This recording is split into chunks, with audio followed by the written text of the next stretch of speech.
안녕하세요. 비아트TV 이상실입니다. 이번 시간은 업계에서 꼭 다루는 카테고리 6개 중에 트래블, 여행사진입니다. 카테고리 6개를 보면 비즈니스, 라이프스타일, 내추럴 앤 와일드라이프, 스포츠, 아이디어, 트래블 이렇게 6가지가 있는데요. 그 중에 오늘은 여행사진에 대해서 말씀을 드리도록 하겠습니다. 자, 우리나라 국민들 국내든 해외든 참 여행 많이 다니시잖아요. 여행의 경험이 많아질수록 다닌 곳이 많아질수록 사진 또한 그 양은 점점 쌓여만 갈 것입니다. 하지만 그 많은 사진들 중에 기념사진은 따로 보관한다 치더라도 그 외에 풍경사진을 포함한 다른 사진들은 블로그나 페이스북, 인스타그램 등 SNS에 포스팅하고 난 이후로는 그냥 마냥 외장 하드에 쌓여만 있지요. 이제 그 사진들을 다시 꺼내서 예전에 그 행복했던 여행지에서의 추억도 되새기면서 판매할 사진들을 한번 찾아보시기 바랍니다. 어떻게 판매하시냐고요? 스톡 사진으로 판매를 하시면 됩니다. 사진을 이용해서 수익을 낼 수 있는 구조는 여러 통로가 있습니다. 가장 쉬운 예로 봤을 때 블로그에서 애드포스트 등록을 통해 수익을 낼 수 있다거나 그런 강의 강좌들 많이 있죠. 그건 대부분 알고 계실 거고요. 또한 사진을 스마트 스토어라든지 여러 쿠팡이 됐던 여러 쇼핑몰을 통해서 직접 판매도 할 수 있습니다. 하지만 이 강좌는 스톡 사진 강좌이다 보니까 스톡 사진 판매에 대해서 말씀을 드리도록 하겠습니다. 물론 여행 중에 찍은 사진들이 다 판매로 이어지지는 않습니다. 그중 판매될 만한 사진들이 판매가 되겠죠.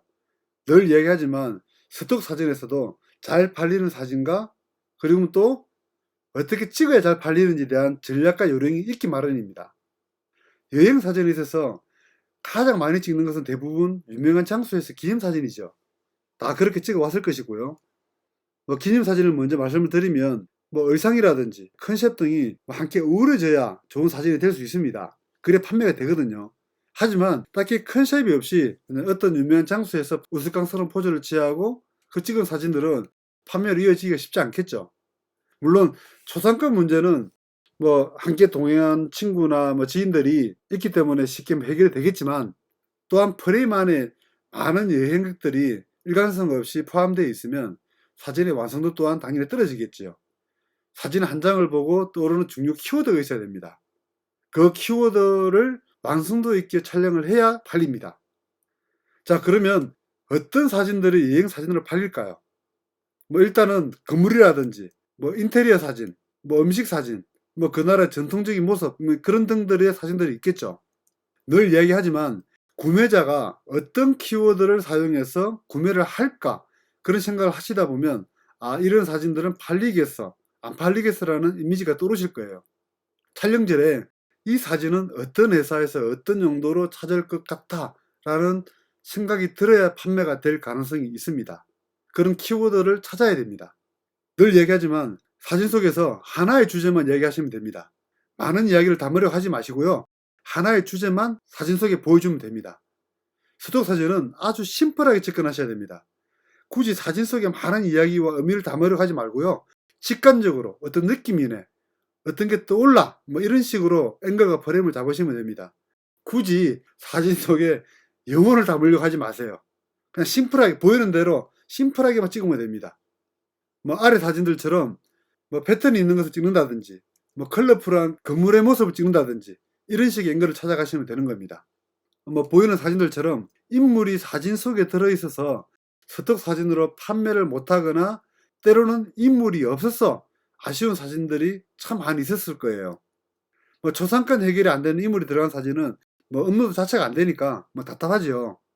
지금까지 찍은 사진들은 아쉬움을 뒤로 할 수밖에 없다 치더라도 앞으로 여러분들이 여행 중에 촬영을 하실 때 어쩔 수 없는 상황에서 초상권을 해결할 수밖에 없을 때 어떻게 하면 초상권을 해결하면서 찍을 수 있는지에 대해서 말씀을 드리도록 하겠습니다. 자, 여행사진에서 초상권 해결 촬영 팁, 팁이라기보다는 방법 정도 되겠죠. 여러분들이 충분히 알고 있는 내용일 수도 있고요. 한번 보시면서 이럴 때는 이렇게 순발력 있게 찍으면 되겠구나 라는 것을 보시면 될 것 같습니다. 초상권이 뭔가요? 짧게나마 간단하게 말씀드리면 초상권은 자기의 얼굴이 자기 의사와 상관없이 다른 사람이 임의로 촬영 및 제작, 공포하거나 영리적으로 이용당하지 않을 권리를 말하는 거죠. 그리고 내 의사와 상관없이 그거를 영리적인 목적으로 사용하면 안 된다는 거죠. 초상의 범위를 봤을 때 넓게로는 특정인의 사진이나 그림은 물론 성명, 음성, 서명 등 특정인의 동일성을 인지할 수 있는 모든 요소를 다 포함합니다. 나와 비슷한 나를 그린 얼굴, 이 또한 초상권에 해당이 됩니다. 내 음성 마찬가지고요. 나의 성명 사인한 것도 마찬가지고요. 좁은 의미로는 특정인의 모습이나 형태를 그림, 사진, 영상으로 표현한 것, 이런 것들을 초상권이라고 이야기를 합니다. 또 초상권에는 프라이버시권이 있고 퍼블리시티권이 있습니다. 프라이버시권은 인격권의 성격을 띠고 있고요.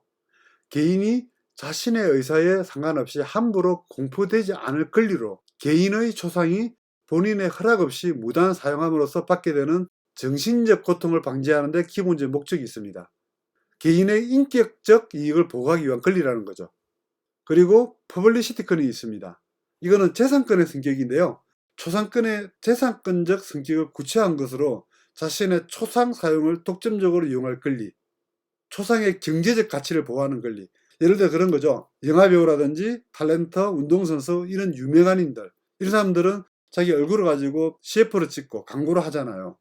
얼굴이 재산이잖아요. 몸이 재산인 거잖아요. 이런 사람들한테 재산권의 성격을 띤 퍼블리시티권이 있습니다. 초상권 그러면 이거 외에도 더 많은 걸 말씀드릴 수 있는 부분들인데, 이거는 차후에 다시 한번 초상권에 대해서 한번 강의하도록 하고요. 오늘은 간단하게 이 정도로 하고 넘어가도록 하겠습니다.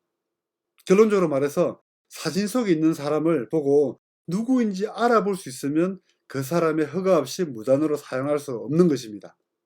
그렇게 생각하시면 됩니다. 일반적으로 여행 중에 인물이 들어간 사진은 스톡에서 판매가 어렵습니다.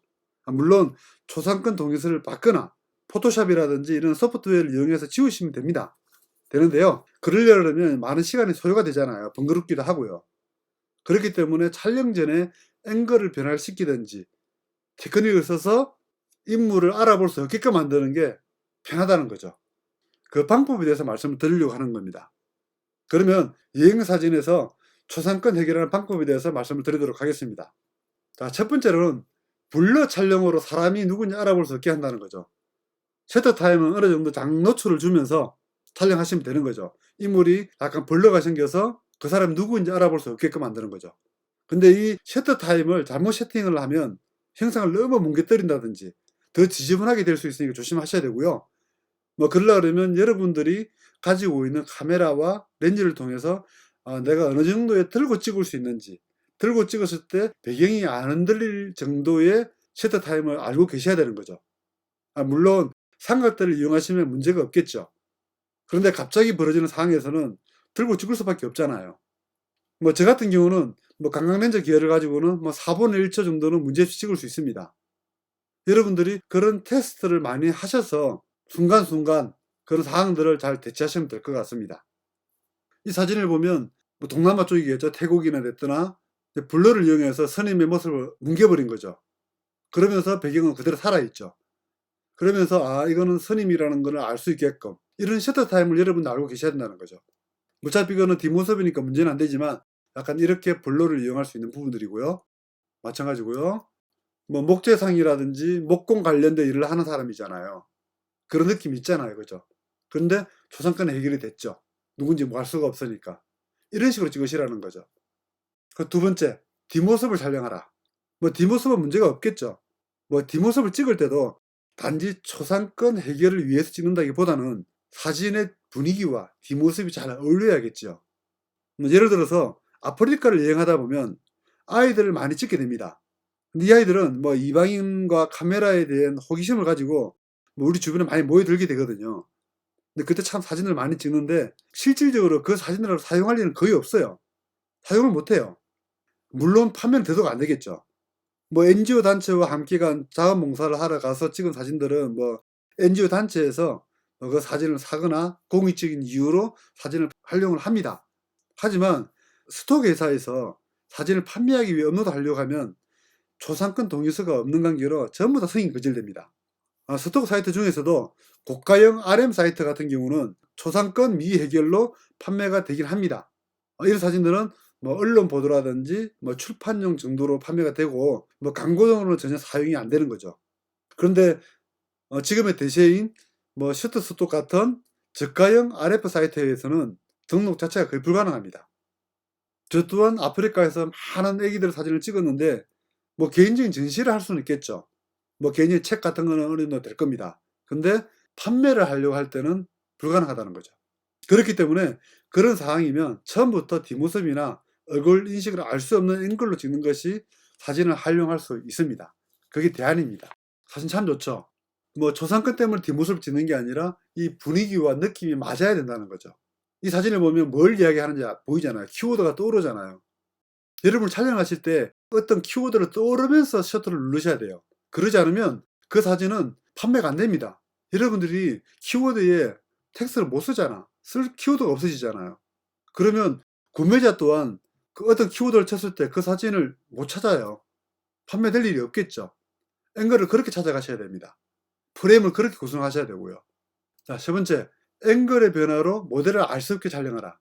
앞에서 말씀드린 뒷모습 촬영하는 방법과 비슷한 맥락인데요.